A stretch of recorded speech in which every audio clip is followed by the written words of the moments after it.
Everyone in the apartment complex I lived in knew who Ugly was. Ugly was the resident tomcat. Ugly loved three things in this world: fighting, eating garbage, and, shall we say, love.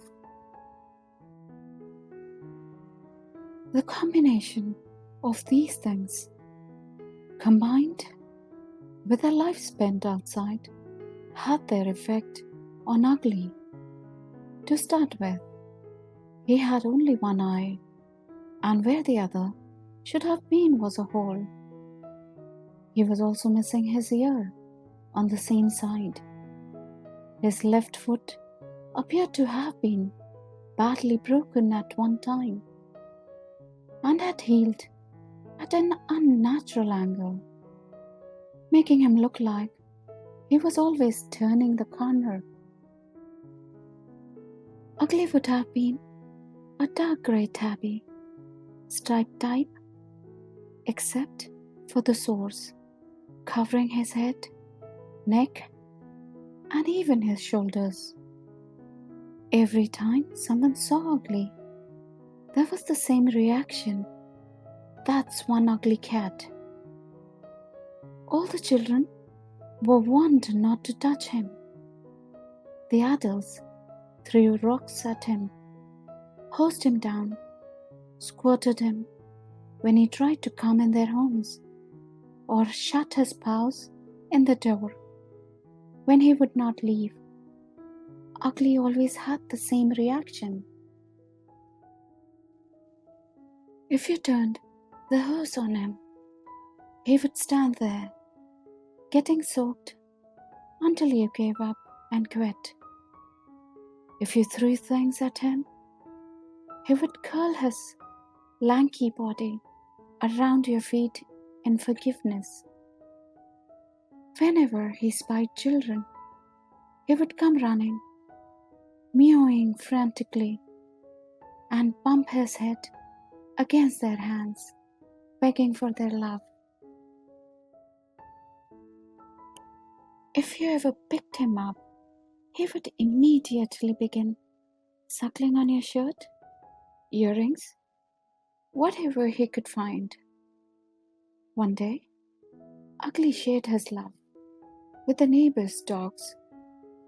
They did not respond kindly, and Ugly was badly mauled. I tried to rush to his aid. By the time I got to where he was laying, it was apparent Ugly's sad life was almost at an end. As I picked him up and tried to carry him home, I could hear him wheezing and gasping, and could feel him struggling. It must be hurting him terribly, I thought. Then I felt a familiar tugging, sucking sensation on my ear. Ugly, in so much pain, suffering, and obviously dying, was trying to suckle my ear. I pulled him closer to me, and he bumped the palm of my hand with his head. Then he turned his one golden eye towards me, and I could hear the distinct sound of purring. Even in the greatest pain, that ugly, battle-scarred cat was asking only for a little affection, perhaps some compassion. At that moment, I thought Ugly was the most beautiful, loving creature I had ever seen. Never once did he try to bite or scratch me, try to get away from me, or struggle in any way. Ugly just looked up at me, completely trusting in me to relieve his pain.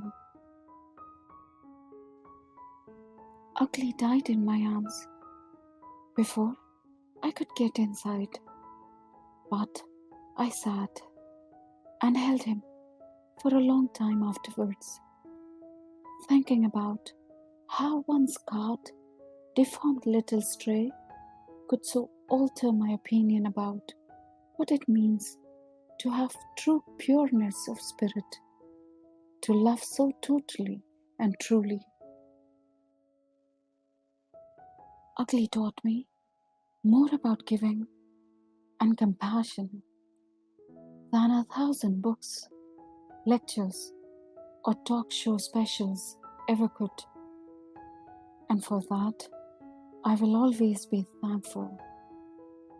He had been scarred on the outside, but I was scarred on the inside, and it was time for me to move on and learn to love truly and deeply, to give my total to those I cared for.